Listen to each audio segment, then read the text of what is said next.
Now we will learn the process of photosynthesis. There are two steps of photosynthesis. First one is the light dependent phase.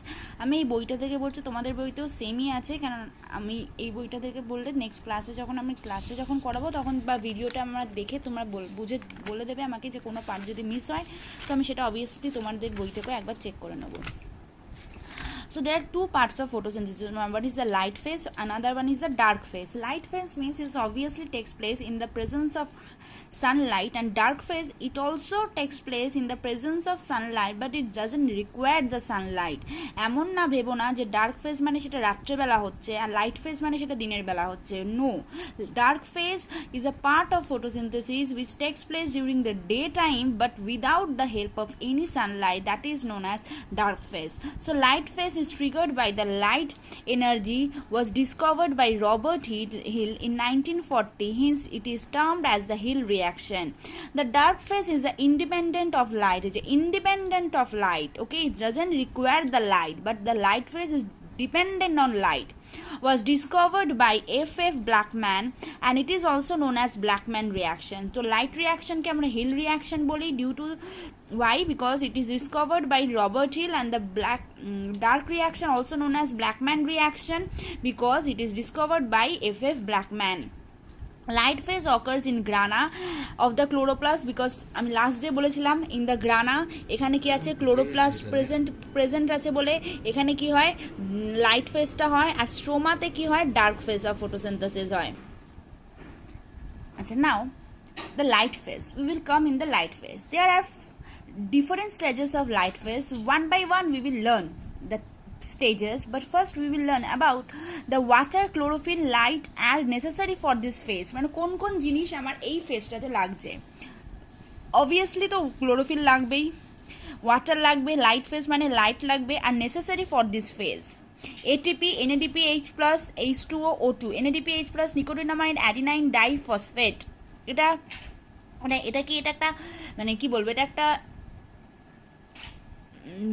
এটা একটা মানে এটিপির মতো এটা একটা substance, যেটা কি করব, যেটা এটিপিতে এনার্জি, এটা একটা সাবস্টেন্স যেটা যেটা ভেঙে আমাদের এনার্জি প্রডিউস হয়, বুঝেছো? NADPH আমরা পরে তোমরা পড়বে, NADPH প্লাস H প্লাস মানে H2, NADPH2, এটা ভেঙে কিন্তু 3টে এটিপি তৈরি হয়, ঠিক আছে? তোমরা পড়বে পরে। It is a source of ATP আমরা বলতে পারি, যেটা আমাদের কি হয় লাইট ফেজে লাগছে। লাইট ফেজে আমাদের যে ফটোসিনথেসিসের যে রিয়াকশানটা রয়েছে, ফটোসিনথেসিসের রিয়াকশানে কি রয়েছে? ফটোসিনথেসিসের রিয়াকশানে রয়েছে আমাদের CO2 প্লাস H2O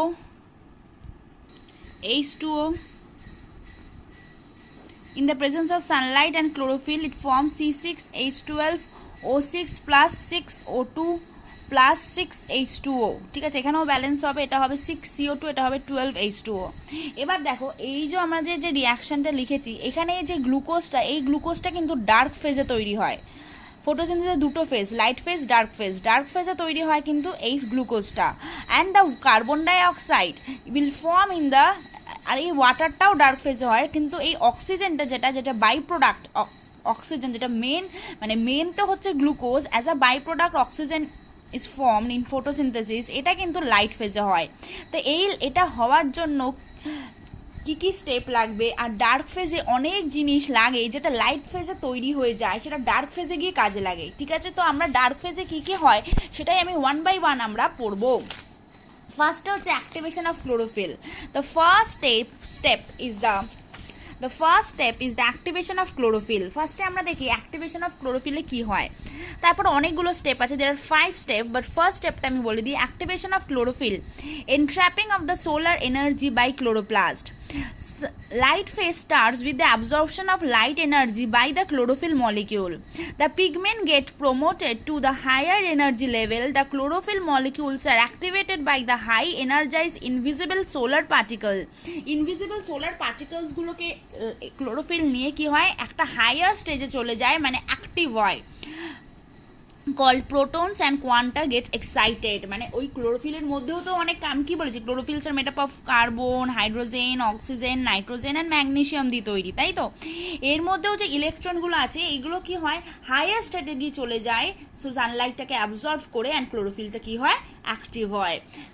ক্লোরোফিল আমি কি বলেছিলাম, একদম সেন্টারে থাকে কি ক্লোরোফিল এ, ঠিক আছে, তার আশেপাশে যে ক্লোরোফিল বি, সি, আরও আছে ক্লোরোফিল ক্যারোটিনয়েড, আর একটা পিগমেন্ট হয় যেগুলো তোমাদের বইতে হয়তো দেয়নি জানি না, ক্যারোটিনয়েড ইজ আনাদার পিগমেন্ট, কিন্তু সেইগুলোকে সব কি করে ক্লোরোফিল একদম মিডিলে থাকে, আর বাকি পিগমেন্টগুলো কি হয় এই সোলার এনার্জির যে লাইট রেটাকে নিয়ে ক্লোরোফিলে ট্রান্সফার করলো, আর ক্লোরোফিলটা কি হলো আরও অ্যাক্টিভ হলো, ক্লোরোফিল এটা দেখবে।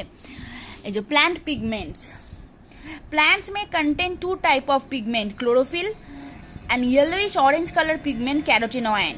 Chlorophyll are the two types, chlorophyll A, এই যে chlorophyll A তে আমি বলেছিলাম carbon, hydrogen, oxygen, nitrogen, magnesium, and chlorophyll B is chlorophyll B এর ফর্মুলা এটা, chlorophyll C, D, E are also present. Chlorophyll atoms are arranged in a circle with the help of 4 pyrrolic rings, এটা অত দরকার নেই, এদের inner স্ট্রাকচারটা বলেছে।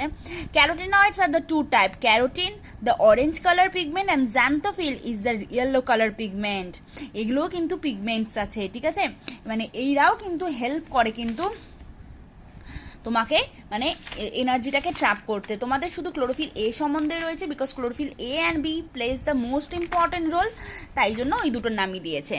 এবার আমাদের ফার্স্ট স্টেপে কি হলো, ক্লোরোফিলটা অ্যাক্টিভ হলো। নেক্সট স্টেপে কি হবে, নেক্সট স্টেপে the photolysis of water coming in contact, এই যে ওয়াটারটা আমার লেগেছিল, রুট যেটা মাটির তলা থেকে রুট যেটা অ্যাবজর্ভ করেছিল, এই রুট যেটা সয়েল থেকে অ্যাবজর্ভ করেছিল, the water coming in contact with light activated chlorophyll molecule splits into H plus and OH minus ion. OH minus ion liberate an electron and chlorophyll molecules accepting this electron return to its normal state. OH radical is formed. তাহলে কি হচ্ছে ভালো করে দেখো, H2O যেটা হচ্ছে সেটা split হয়ে যাচ্ছে H plus and OH minus আয়নে, ক্লিয়ার, H প্লাস আর OH মাইনাস আয়নে, ঠিক আছে। Liberate electron, chlorophyll molecules accepting this electron return to its normal state. এবার যে ক্লোরোফিলটা এখান থেকে কি করছিল, ইলেকট্রন মানে এই যে বলেছিল the chlorophyll molecule activate by a highly energized invisible solar particles, photon particles, এটা কি করেছিল একটা ইলেকট্রন নিয়ে সেটা হায়ার স্টেটে চলে গেছিল, ঠিক আছে, ইলেকট্রন নিয়েছিল, কিন্তু এখানে কি ইলেকট্রন ছেড়ে দিয়েও হায়ার স্টেটে চলে গেছিলো, ঠিক আছে। এবার কি হচ্ছে, এখানে যে OH মাইনাস যে ইলেকট্রনগুলো ছাড়বে সেই ইলেকট্রনগুলোকে আবার ক্লোরোফিল অ্যাকসেপ্ট করে আবার ওর নর্মাল স্টেটে চলে আসবে, বুঝতে পেরেছো, মানে ক্লোরোফিলটা অ্যাক্টিভ হয়েছিল বাই এলিমিনেটিং সাম ইলেকট্রনস, ঠিক আছে, ও হায়ার স্টেটে চলে গেছিলো। এইবার সেই ইলেকট্রনগুলো কখন আবারও নেবে, মানে এই যে H2Oটা যখন H প্লাস আর OH মাইনাস আয়নে ভাঙবে তখন এরাও তো মানে OH মাইনাস, আমরা পরের স্টেপটাই দেখবো, OH মাইনাস ও কি করবে, চারটে ইলেকট্রনকে কি করবে ছেড়ে দিয়ে কি হবে OH কনভার্ট হবে, ঠিক আছে। তখন এই যে চারটে ইলেকট্রন এটা ছেড়ে দিচ্ছে, এই ইলেকট্রনটাকে আবার ক্লোরোফিল কি করবে, অ্যাকসেপ্ট করে ওর নর্মাল স্টেজে চলে যাবে, মানে আবার অ্যাক্টিভেট স্টেজ থেকে নর্মাল স্টেজে এলো, ঠিক আছে। returns normal state, OH radical is formed which ultimately forms by oxygen and water. দেখো কি করবে, ওই যে 4OH এরকম চারটে OH মলিকিউলস কি করবে, চারটে ইলেকট্রনকে রিলিজ করবে, করে 4OH কনভার্ট হবে। 4OH বলে তো কিছু হতে পারে না আমাদের, OH একটা র্যাডিক্যাল, OH বলে তো কিছু হয় না, তো এটা কি হবে 2H2 প্লাস O2, দেখো 2 দুগুণে 4 আর 2 দুগুণে 4, চারটে হাইড্রোজেন চারটে অক্সিজেন, এইটা ভেঙে গিয়ে হবে 2H2O প্লাস O2, অক্সিজেন গ্যাসটা তৈরি হয়ে গেল, যেটা আমাদের ফটোসিনথেসিসে সেটা লাইট ফেজে এভাবে কিন্তু তৈরি হলো। এটাই হচ্ছে production and evolution of oxygen হয়ে গেল। Next, formation of the end products of light dependence phase. এবার কি হবে, আমাদের লাইট ডিপেন্ডেন্ট ফেজের কিছু এন্ড জিনিস তৈরি হবে যেটা ডার্ক ফেজে গিয়ে কাজে লাগবে, কিন্তু এখানে সেটা তৈরি হয়ে থাকবে। During the dark reaction CO2 is reduced to carbohydrate using ATP and NADPH2, reduce nicotinamine adenine dinucleotide, এই যে ফসফেট এর ফুল ফর্মটা। NADPH ATP are together are the reduction power, এটা কিন্তু এখন তৈরি হয়ে থাকছে, এটা কিন্তু ডার্ক ফেজে গিয়ে আমাদের কাজে লাগবে, লাইট ফেজে এরা তৈরি হয়ে থাকলো। highly energized electron is liberated from the light reaction chlorophyll by p 700 nanometre, মানে হচ্ছে সানলাইট থেকে তো অনেক মানে অনেক রেডিয়েশন বেরোয়, সেরকম একটা রেডিয়েশন হচ্ছে 700, মানে photon 700 nanometre. The electron is carried on by several carriers and last reduce to NADPH, মানে NADP প্লাসটা দুটো ইলেকট্রন নিয়ে কি করবে, দুটো হাইড্রোজেন আয়ন নিয়ে কি হবে, NADPH অ্যান্ড H প্লাসে হবে। এটাকে আমরা বলি ফরমেশন অফ মানে NADPH2, ঠিক আছে। এইটা কিন্তু এখন কোনো কাজে লাগবে না, এটা ডার্ক ফেজে গিয়ে কাজে লাগবে। ফোটোফসফোরাইলেশন ভেরি ইম্পর্টেন্ট ডিউরিং, আমরা কি জানি দেখো ADP অ্যাডিনাইন ডাইফসফেট একটা ফসফেট গ্রুপের সাথে গিয়ে কি তৈরি করে, ATP, মানে এখানে দুটো ফসফেট আছে, আরেকটা ফসফেট এখানে এলো, হয়ে গেল অ্যাডিনোসাইন ট্রাইফসফেট, সেটাকে আমরা এই রিয়াকশনটাকে বলি ফোটোফসফোরাইলেশন। আর এই ATPটা কিন্তু এইখানে কোনো ডার্ক লাইট ফেজে কোনো কাজে লাগবে না, এটা কিন্তু ডার্ক ফেজে গিয়ে কাজে লাগবে। শুধু এখানে অক্সিজেনটা তৈরি যে হলো সেটাই একমাত্র লাইট ফেজে হলো, বাকি জিনিসগুলো কিন্তু ক্লোরোফিলটা অ্যাক্টিভ হলো, হাইড্রোজেনটাকে ভাঙলো, হাইড্রোজেনটাকে ভেঙে H+OH- আয়নে কনভার্ট করলো, কিছু ইলেকট্রনও নিয়ে আবার ক্লোরোফিলটা তার নর্মাল স্টেটে চলে গেল, আর এই OH- আয়নটা চারটে ইলেকট্রন নিয়ে আবার কি হলো, OH হলো, এরকম চারটে OH র্যাডিক্যাল কি হলো 2H2O ফর্ম করলো, যেটা ভেঙে ওয়াটার আর অক্সিজেন ফর্ম হলো। এর পরের স্টেপে আমাদের কি হবে, NADPH2 ফর্মেশন হবে, তারপরের স্টেপে কি হবে, ATP4 তৈরি হবে।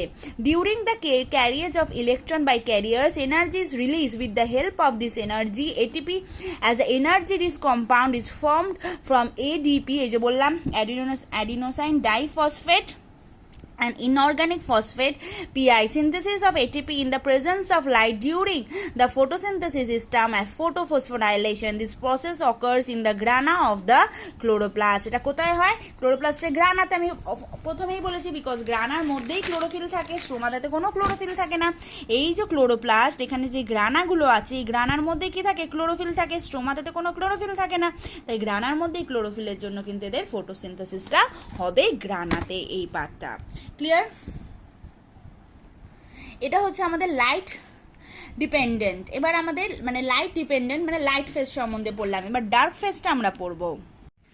নাও the dark phase of this reaction, as I told you this is a light independence phase, right? Rubisco bisphosphate is the primary acceptor of the CO2. So here the CO2, এই যে আমি যে দেখলাম যে CO2 থেকে কি হবে, এই CO2 থেকেই কিন্তু গ্লুকোজটা ফর্মেশন হয়, আর ওয়াটারটাতে ভেঙে কিন্তু অক্সিজেনটা তৈরি হয়। তো কার্বন ডাই অক্সাইডটাকে কে ফার্স্ট অ্যাকসেপ্ট করবে, Rubisco bisphosphate. Rubisco bisphosphate is the primary acceptor of the CO2. CO2 is the first incorporated into 5 carbon sugar phosphate enter the ribulose 1,5 bisphosphate to form an, এই যে ভালো করে সাইকেলটা দেখো, to form an intermediate which splits into 2 molecules of, আচ্ছা আমি এটা আগে বলছি দেখো, 6 molecules of Rubisco bisphosphate RUBP, Rubisco bisphosphate, এটা কি হবে 6 molecules of carbon dioxide, এই যে 6 molecules of carbon dioxide K bind করবে, 6 molecules of RUBP, যার ফুল ফর্ম হচ্ছে Rubisco বাইফসফেট, এটা বাইন্ড করে কি তৈরি করবে না 12 molecules, এটার সাথে এটা রিয়াক্ট করে কি হবে 2 molecules PGLD, 12 molecules PGALD, আর এখানে একটা এনজাইম হেল্প করবে, সেই এনজাইমটার নাম হচ্ছে Rubisco 1,5 বাইফসফেট, Rubisco 1,5 বাইফসফেট। আমি রিয়াকশনটা আবার আমি পেছনের পাতায় ভালো করে লিখছি। ফার্স্ট এই কার্বন ডাই অক্সাইড যে 6 কার্বন ডাই অক্সাইডটা ছিল, এবার সেটার কাজ এখন হবে ওটা থেকে আমাদের গ্লুকোজ ফর্মেশন হবে, তাহলে 6CO2 কে বাইন্ড করবে 6 RUBP রুবিস্কো বাইফসফেট বাইন্ড করে কি তৈরি করবে না 12 PG ফসফোগ্লিসারিক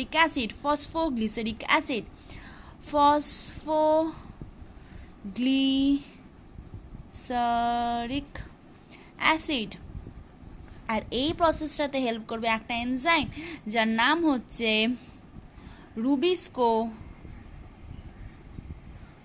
1,5 বাইফসফেট, 1,5 রুবিস্কো 1,5 হ্যাঁ বাইফসফেট বলে একটা এনজাইম, এই এনজাইমটা হেল্প করলো আরইউবিপি আর CO2 কে কনভার্ট করতে পিজিএ। কত মলিকুলস অফ পিজিএ তৈরি হবে? 12 মলিকুলস অফ পিজিএ। দেখতে পাচ্ছ 12 মলিকুলস অফ ফসফোগ্লিসারিক অ্যাসিড বা পিজিএ। ঠিক আছে, CO2 molecules are captured by RUBP forming an unstable intermediate which is mine, এটাকে হচ্ছে 2PG, এটা একটা আনস্টেবল কম্পাউন্ড, এটা আবার কিন্তু সাথে সাথে ভেঙে যাবে, সাথে সাথে ভেঙে গিয়ে কি তৈরি করবে দেখো 12 PGLD। ঠিক আছে, 12 molecules of PGLD।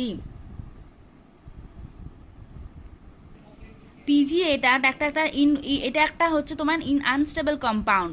12 এটিপিটা এখানে যে আগের যে প্রসেসে তৈরি হয়েছিল আমার লাইট ফেজে এটিপি, সেটা কিন্তু ভেঙে গিয়ে কি দেখো 12 এডিপি, এই যে এটিপিটা তৈরি হয়েছিল ফসফো, ওটাকে আমরা কি বলেছিলাম যে ফটোফসফোরাইলেশন, যেখানে এটিপি তৈরি হয়েছিল এডিপি পিআই সাথে অ্যাড হয়ে এটিপি তৈরি হচ্ছে, সেই এটিপিটা কিন্তু এখন আমার কাজে লাগবে। সেই এটিপিটা এখন ভেঙে গিয়ে আবার কি হবে 12 এডিপি প্লাস পিআই তৈরি করবে, 12 এডিপি তৈরি করবে।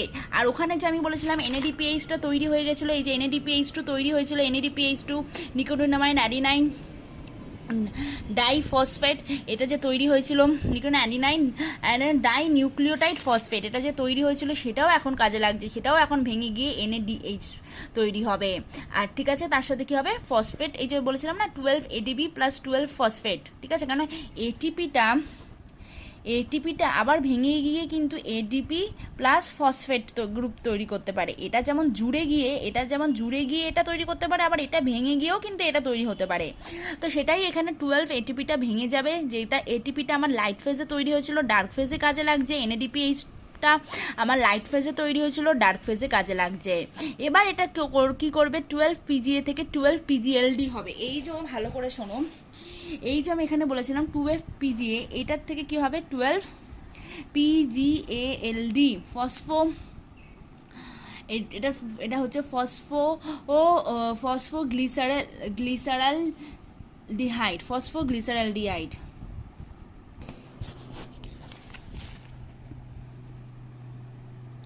আচ্ছা, বুঝতে পারলে? এবার কি হলো, আমি যেটা বললাম যে এটা কি করলো ফসফোগ্লিসারালডিহাইড, এটার ফর্ম হচ্ছে মানে 12 PGA, এটা একটা আনস্টেবল কম্পাউন্ড, এটা কি একটা স্টেবল কম্পাউন্ড ফর্ম হবে 12 PGA। যখন এটা হবে তখন এখানে এটিপি লাগবে, এইখান থেকে যখন PGA থেকে PGLD হচ্ছে তখন কিন্তু এটিপি লাগছে, যে এটিপিটা লাইট ফেজে তৈরি হয়েছিল 12 এটিপি ভেঙে কি করছে 12 ADP প্লাস 12 PI।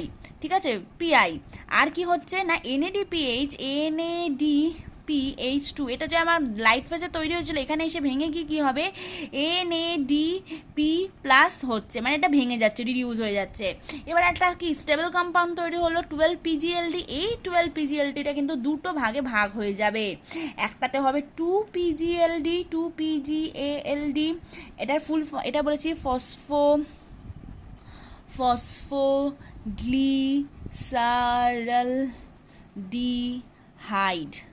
ফসফোগ্লিসারালডিহাইড। ঠিক আছে, এটা হচ্ছে ফসফোগ্লিসারিক অ্যাসিড, এটা হচ্ছে ফসফোগ্লিসারালডিহাইড। এই ফসফোগ্লিসারালডিহাইডটা যেটা 12 মলিকিউল হয়েছিল সেটা ভেঙে গিয়ে 2 PGA, আর এখানে হবে কত, এখানে হবে 10 PGALD তৈরি হবে, 12 আর 10। এই 2 PGLD আবার দেখো এই যে এখানে লেখা আছে দেখেছো 2 মলিকিউলস অফ মানে ওই ফসফোগ্লিসারিক অ্যাসিড, এটা ভেঙে গিয়ে fructose 1,6 bisphosphate, fructose B6 phosphate, glucose 6 phosphate, glucose 1 phosphate করে করে করে করে কি হচ্ছে না গ্লুকোজ তৈরি হচ্ছে, যে দেখতে পেয়েছো and other carbohydrate synthesis, glucose তৈরি করবে।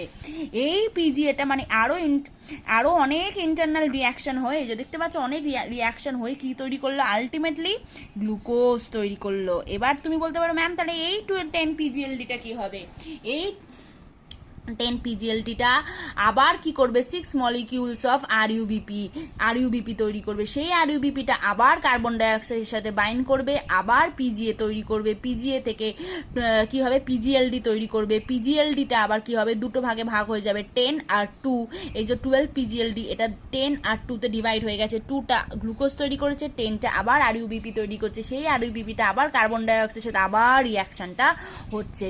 তো এইভাবে বুঝতে পারলে আমার ডার্ক ফেজে কিন্তু এসে কিন্তু গ্লুকোজটা তৈরি হলো, আর লাইট ফেজে আমার কি হয়েছিল অক্সিজেনটা তৈরি হয়েছিল। লাইট ফেজে আমার তৈরি হয়েছিল অক্সিজেন, এটিপি আর হয়েছিল NADPH2। এই এটিপি NADPH2টা কিন্তু আমার এখানে ডার্ক ফেজে এসে এখানে কাজে লেগেছে। 12 পিজিএ থেকে একটা আনস্টেবল কম্পাউন্ড, এখান থেকে 12 পিজিএলডি ফর্ম হয়েছে। 12 পিজিএলডিটা এবার ভেঙে গেছে 2 পিজিএলডি আর 10 পিজিএলডি। 10 পিজিএলডিটা থেকে আবার কি তৈরি হয়েছে আরইউবিপি। সেই আরইউবিপিটা কি হয়েছে আবার কার্বন ডাই অক্সাইডের সাথে বাইন্ড করে কি তৈরি করেছে পিজিএ। পিজিএটা আবার কি হয়েছে পিজিএএলডি। এই যে এই রিঅ্যাকশনটা আবার হয়েছে। পিজিএলডিটা কি হয়েছে আবার 12 পিজিএলডিটা ভেঙে গেছে 10 পিজিএলডিতে এলডি আর 2 পিজিএলডিতে 2 পিজিএলডি। সেই 2 পিএলডি যে বললাম 10 আর 2তে 2টা থেকে গ্লুকোজ তৈরি হয়েছে এটা is not O one step reaction, যেখানে আরও অনেক স্টেপ হয়ে পিজিএ তৈরি হয়েছে, আর 10 পিজিএলডিটা থেকে আবার আরইউবিপি তৈরি হয়ে আবার এই সাইকেলটা হয়েছে। Clear? This is the dark phase. There is some internal and external factor that affect the transpiration. Okay, so factor affecting the photosynthesis. Okay, first of all the external factor,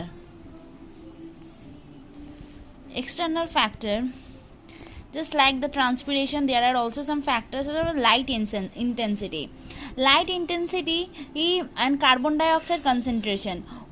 One would easily think that the rate of photosynthesis will increase with light intensity. To too much extent it is true, right? Photosynthesis increases with the intensity up to the certain limit only, কিন্তু light intensity একটা certain limit অবধি কী হয় না ফটোসিনথেসিসটা increase হয়। Then it gets stabilise at a point S dash. এটা একটা গ্রাফ রয়েছে, মানে একটা পয়েন্টে ভাবো আমরা যদি দেখি যে একটা লিমিট লাইট ইন্টেন্সিটি ভাবো, আমি এই গ্রাফে লিখেছি, এখানে লিখেছি লাইট ইন্টেন্সিটি, এখানে হচ্ছে রেট অফ ফটোসিনথেসিস, এটা হচ্ছে রেট অফ ফটোসিনথেসিস। ভাবো একটা টাইমের অবধি বাড়ছে বাড়ছে বাড়ছে, পর কিছুক্ষণ পর ওটা কী হয় গ্রাফটা একদম কনস্ট্যান্ট লাইনে চলে আসে, ঠিক আছে? সেটাই বলেছে যে স্টেবিলাইজ হয়ে যায় কখন না যখন কনসেন্ট্রেশন 0.02% অফ কার্বন ডাইঅক্সাইডের কনসেন্ট্রেশন অ্যাটমসফিয়ারে থাকে, তখন তারপরে আর ফটোসিনথেসিস রেটটা বাড়ে না। At this point, the carbon dioxide concentration increase, the photosynthesis also increase further and again gets stabilized at the point S-0.5 second. আচ্ছা দেখো তোমাদের বইতে এখানে একটা গ্রাফ দিয়েছে এই যে, ঠিক আছে? এখানে রেট অফ ফটোসিনথেসিস এখানে রয়েছে কি 1 সেকেন্ড, এখানে রয়েছে দেখো concentration increasing the light intensity. Light intensity যত বাড়ছে কার্বন ডাই অক্সাইডের পার্সেন্টেজও তত বাড়ছে। ফার্স্টে রয়েছে 0.02%, তখন কনসেন্ট্রেশন বাড়ছিল। এই যে এখানে এসে কি হলো জিনিসটা স্টেবল হলো। আবার যখন টেম্পারেচার ইনক্রিজ হচ্ছে হাইয়েস্ট রেট অফ ফটোসিনথেসিস মানে তখন রিচ হচ্ছে, দেখো আবার যখন কনসেন্ট্রেশনটা বাড়ছে বাড়তে বাড়তে কত হলো দেখো এখানে লেখা আছে 0.05% পর্যন্ত গেল, তখনও কিন্তু রেট অফ কিছুক্ষণ বাড়ার পর আবার জিনিসটা কিন্তু স্টেবল হয়ে গেল। দেখতে পেয়েছো যে এখান থেকে ফার্স্টে ইনক্রিজ হচ্ছিল 0.02 পর্যন্ত ইনক্রিজ হলে স্টেবল হলো। আবার যখন ইন্টেন্সিটি বাড়ছে মানে concentration of carbon dioxide again increase হচ্ছে, দেন কার্ভটা আবার হাই যাচ্ছে, তারপর কিছুক্ষণ পর গিয়ে আবার স্টেবল এসে গেল। তাই তো রেট অফ ফটোসিনথেসিস এখানে কিন্তু স্টেবিলাইজ হয়ে গেল। তো সেটাই বলছে, এমন না যে আমাদের ইন্টেন্সিটি বাড়ছে মানে কার্বন ডাই অক্সাইড কনসেন্ট্রেশন বাড়ছে মানে ফটোসিনথেসিস রেট বেড়েই যাবে এরকম নয়, কিন্তু কিছু সময়ের পর কিন্তু সেটা স্টেবিলাইজ হয়ে যায়। তারপর রয়েছে আমাদের temperature. With the rise in temperature the rate of photosynthesis the rise occurs up to the optimum temperature 35 degree maximum suitable temperature. এই টেম্পারেচারে ম্যাক্সিমাম ফটোসিনথেসিস হয়, কিন্তু এর বেশি হয়ে গেলে কি হয়ে যাবে বললাম too much Sunlight is very bad for photosynthesis. কি হবে যে ক্লোরোপ্লাস্টগুলো কিন্তু একদম নষ্ট হয়ে যাবে excessive সানলাইটে। which rate falls on stop above 40 degree centigrade এর উপর কিন্তু photosynthesis stop হয়ে যায়. As the uppermost limit the enzymes are destroyed. High temperature কি হয়, যে এনজাইমগুলো ফটোসিনথেসিসে লাগে সেই এনজাইমগুলো কিন্তু আর কাজ করে না, দে আর ডেস্ট্রয়. মানে too much temperature, 35 degree is the optimum temperature. Above 40 degree সেন্টিগ্রেডের যখনই হয়ে যায় তখন আর the enzyme got destroyed and the photosynthesis doesn't happen. As the uppermost limit, হ্যাঁ বললাম, আর rays of 10 degree centigrade up to my optimum temperature 35 degree doubles the rate of photosynthesis. For example, 20 to 30 degree, for 22 to 32, 25 to 35 doubles the rate of, ভাবো কোনো এখন temperature ছিল 20 degree বা থেকে 30 ডিগ্রিতে সেন্টিগ্রেডে এলো, হট করে বেড়ে গেল. আগে টেম্পারেচার 20 ডিগ্রি, প্রচণ্ড গরম পড়লো, বাবা হট করে টেম্পারেচার বেড়ে গেল 30 ডিগ্রি, তাহলে কিন্তু ফটোসিনথেসিসের রেটও বাড়বে. কিন্তু যখন অ্যাবভ 35 হয়ে যাবে তখন রেটটা কি হয়ে যাবে, কমতে থাকবে, কারণ এনজাইমগুলো ডিস্ট্রয় হয়ে যাবে. ভাবো নর্মাল আমাদের টেম্পারেচার ছিল হচ্ছে 25 ডিগ্রি, খুব গরম পড়লো, গরম পড়তে পড়তে টেম্পারেচার বেড়ে হলো 35 ডিগ্রি সেন্টিগ্রেড. তাহলে 25 ডিগ্রি সেন্টিগ্রেডে যতটা রেটে ফটোসিনথেসিস হচ্ছিল 35 রেটে কিন্তু ফটোসিনথেসিস হবে, কারণ আমরা জানি 40 ডিগ্রির অ্যাবভে গিয়ে কী হবে না, মানে 35 থেকে যখন টেম্পারেচার বাড়তে বাড়তে বাড়তে বাড়তে 40তে যাবে তখন কিন্তু এনজাইমগুলো সব ডিস্ট্রয় হয়ে যাবে, আর ফটোসিনথেসিসটা তখন ইনক্রিজ হবে না, রেটটা কমতে থাকবে. Now water content, the scarcity of the water due to the reduced absorption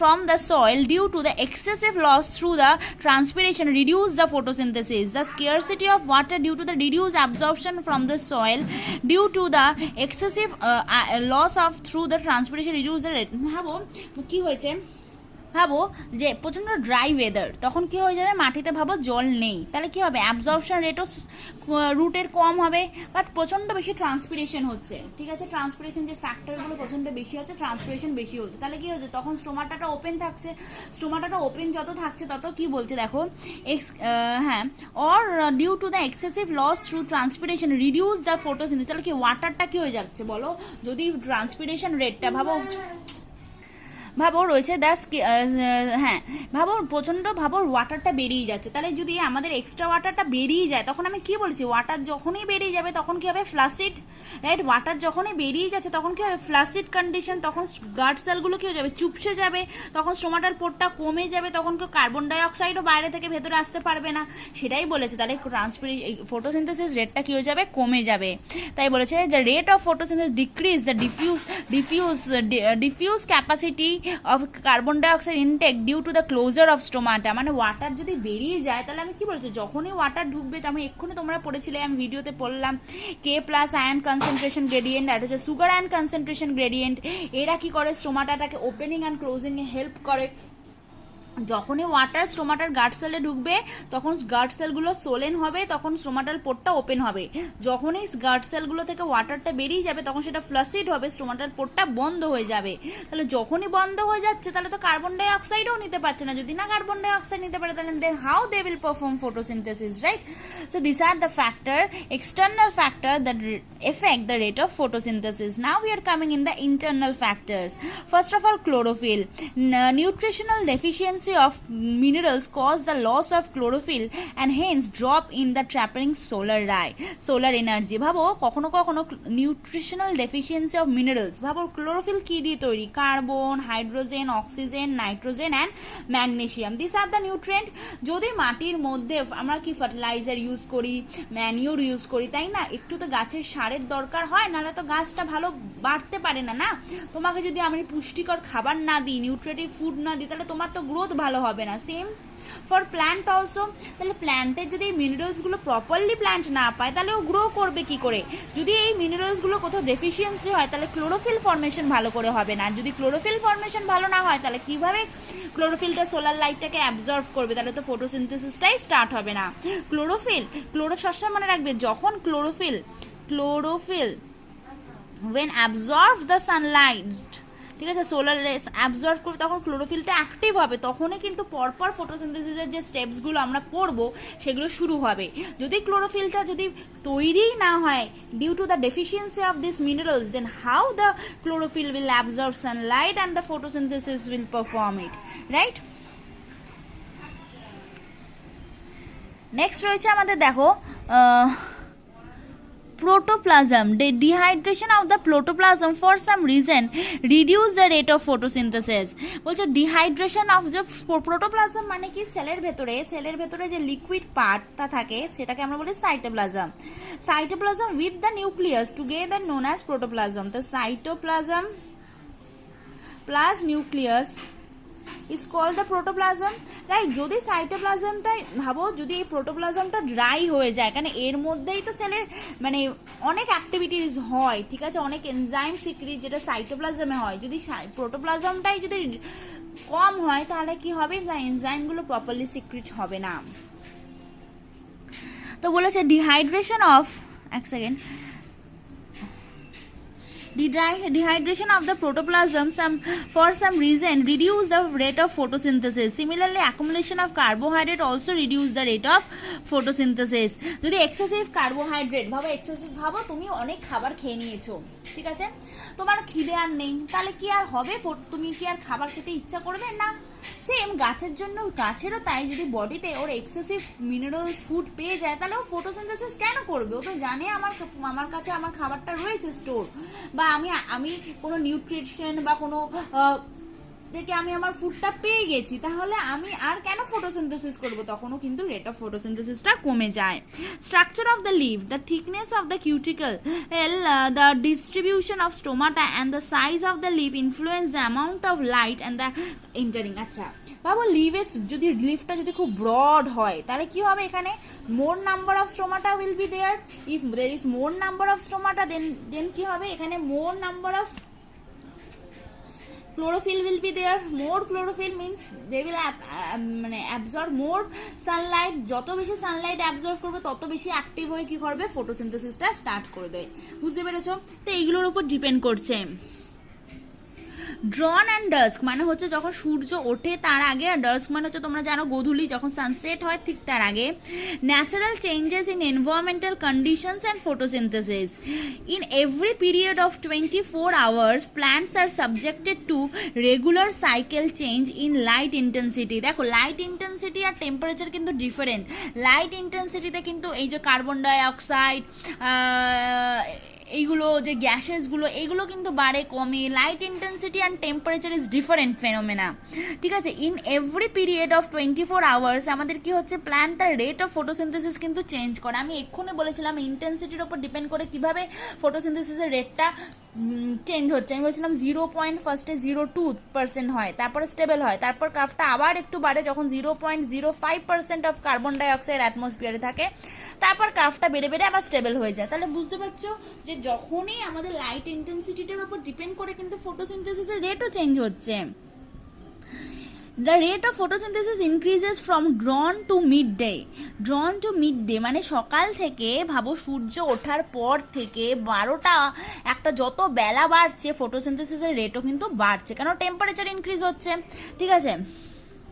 and declines as dusk approach. যখনই সন্ধ্যা নামছে মানে কি দুপুরের পর থেকে কি হচ্ছে? ফটোসিনথেসিসের রেটটা কিন্তু কমছে। বাবা দুপুরবেলা 12টার পর, দুপুর 3টে, যেমন কিছুদিন আগে প্রচণ্ড গরম পড়েছিল, দুপুর 3টে 4টে নাগাদ, ভাবো প্রচুর টেম্পারেচার তখন, তাই তো মানুষ রাত বেরোতে পারছে না, তখন কিন্তু রেট অফ ফটোসিনথেসিসটা আমাদের তখন অনেক ছিল না, 38 ডিগ্রি টেম্পারেচার, প্রায় 40 কাছাকাছি টেম্পারেচার চলে যাচ্ছিল। তাহলে তখন কিন্তু আমি কি বলেছিলাম? 35-এর টেম্পারেচারের ওপরে গেলেই কি হবে? রেট অফ ফটোসিনথেসিস কমে যাবে। কেন? এনজাইমগুলো কিন্তু সব ডিস্ট্রয় হয়ে যাবে তখন, তাহলে ফটোসিনথেসিসের রেটটা কিন্তু কমছে। কিন্তু ভাবো সকালবেলা আমাদের টেম্পারেচার খুব কমই থাকে, তাই না? তুমি যদি 25 ডিগ্রি টেম্পারেচার থাকলো বা 27 ডিগ্রি থাকলো, আস্তে আস্তে বেলা বাড়ার সাথে সাথে বেড়ে ভাবো ওটা হলো 30 ডিগ্রি সেন্টিগ্রেড। তাহলে আমি কি বলেছিলাম? ডবল হয়ে যায় ফটোসিনথেসিসটা। মানে যদি টেম্পারেচার তার আগের থেকে মানে আগে ভাবো 27 ছিল, এখন ভাবো 37 যদি কখনো হয়ে যায় তাহলে তো রেট অফ ফটোসিনথেসিস কমে যাবে 37। কিন্তু ভাবো আগে ছিল 25 ডিগ্রি সেন্টিগ্রেড, সকালে আস্তে আস্তে টেম্পারেচার বেড়ে হলো 35 ডিগ্রি টেম্পারেচার, ঠিক আছে। টেম্পারেচার যখন 10 বাড়লো তখন কিন্তু ফটোসিনথেসিস 25 ডিগ্রি সেন্টিগ্রেডে যা হচ্ছিল 35 ডিগ্রি সেন্টিগ্রেডে তার ডাবল হবে। ভাবো এখানে এক্স অ্যামাউন্ট অফ ফটোসিনথেসিস হলো 2x অ্যামাউন্ট অফ ফটোসিনথেসিস হবে, মানে ধীরে ধীরে বাড়ছে। সেই জন্যই বলেছে যখন বেলা বাড়ার সাথে সাথে ফটোসিনথেসিসটা বাড়বে, আবার যখন দুপুরের পর থেকে সন্ধে নামছে তখন কিন্তু ফটোসিনথেসিস রেটটা কমতে থাকছে। In light the effects of the respiratory activity are masked by those photosynthesis, there is a net output of oxygen. In light the effects of respiratory activity are mask, হ্যাঁ আমাদের যখন দিনের বেলা হয় in darker respiration along the photosynthesis changes in the gas, হ্যাঁ দিনের বেলা এইটা তো তুমি জানো, দিনের বেলা কিন্তু ফটোসিনথেসিসও হয় আবার রেসপিরেশনও করে পারফর্ম, বাট রাত্রেবেলা in darkness only respiration is happen, right? Respiration হয়, ফটোসিনথেসিস হয় না। দিনের বেলা কি করে গাছ ফটোসিনথেসিসও করে, রেসপিরেশন করে। ফটোসিনথেসিসে গাছ কোন গ্যাস নেয় না কার্বন ডাই অক্সাইড নেয় ফ্রম অ্যাটমসফিয়ার, আর কোন গ্যাস ছাড়ে অক্সিজেন ছাড়ে, রাইট? কিন্তু রেসপিরেশনে অপোজিট, অক্সিজেন নিচ্ছে কার্বন ডাই অক্সাইড ছাড়ছে, তাই জন্য দিনের বেলা অক্সিজেন আর কার্বন ডাই অক্সাইড ব্যালেন্সিংটা মেনটেন থাকছে, but in night only respiration is taking place, no photosynthesis। তো তখন কি হয় গাছ শুধুই অক্সিজেন নেয়, কার্বন ডাই অক্সাইড ছাড়ে। তাই জন্য বলে কখনো বড় গাছের রাত্রেবেলা, কখনো জঙ্গলে বা বড় গাছের নিচে, যেখানে অনেক একটা গাছের নিচে দাঁড়ালে কিছু হবে না, যখন ডেন্স ফরেস্ট বা অনেক গাছের নিচে তখনও দাঁড়াবে না, because only you will get the carbon dioxide। Photosynthesis at night and desert plant. Some desert plant and epiphytes মানে desert planterই বলা হয়, are able to release oxygen even during the night। তারা কি করতে পারে oxygen to release, are able to release oxygen even during the night as they perform photosynthesis using a different pathway called camp pathway. Photosynthesis আমরা যে প্রসেসগুলো পড়বো C3 cycle, C4 cycle, আর হচ্ছে CAM cycle, যেটা কিন্তু ডেজার্ট প্ল্যান্ট শো করে।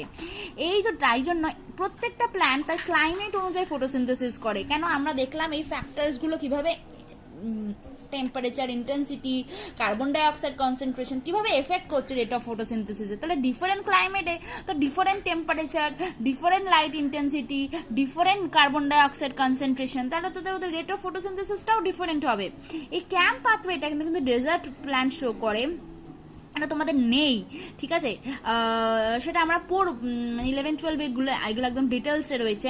এখানে কি হয় এই ক্যাম্প পাথওয়েটাতে কি হয়, এটা ডেজার্ট প্ল্যান্ট শো করে। এটা কিন্তু ডেজার্ট প্ল্যান্ট যেহেতু রাত্রেবেলা তাদের স্টোমাটাটা ওপেন থাকে, they can perform the photosynthesis at night also, because দিনের বেলা তো তাদের স্টোমাটাটা ক্লোজ থাকে, কারণ এক্সেসিভ ট্রান্সপিরেশন রেটটাকে কি করার জন্য, কম করার জন্য, তাই জন্য ওদের স্টোমাটা ক্লোজ থাকে। রাত্রেবেলা স্টোমাটার পোর যখন ওপেন হয় তখন কিন্তু ফটোসিনথেসিস হয়, at that time they can release carbon oxygen at night also. Example of such plant including aloe vera, tulsi, neem, people, এই প্ল্যান্ট গুলো কিন্তু করে। এরপর আমাদের কিছু এক্সপেরিমেন্ট রয়েছে ফটোসিনথেসিসে, যে ফটোসিনথেসিসে কি to test for starch iodine test, যেটা আমাদের রয়েছে কার্বন ডাই অক্সাইড কি ফটোসিনথেসিসের জন্য লাগে, সানলাইটে কি ফটোসিনথেসিসের জন্য লাগে, সেগুলো আমরা 1 by 1 করে আমরা পড়বো এরপর।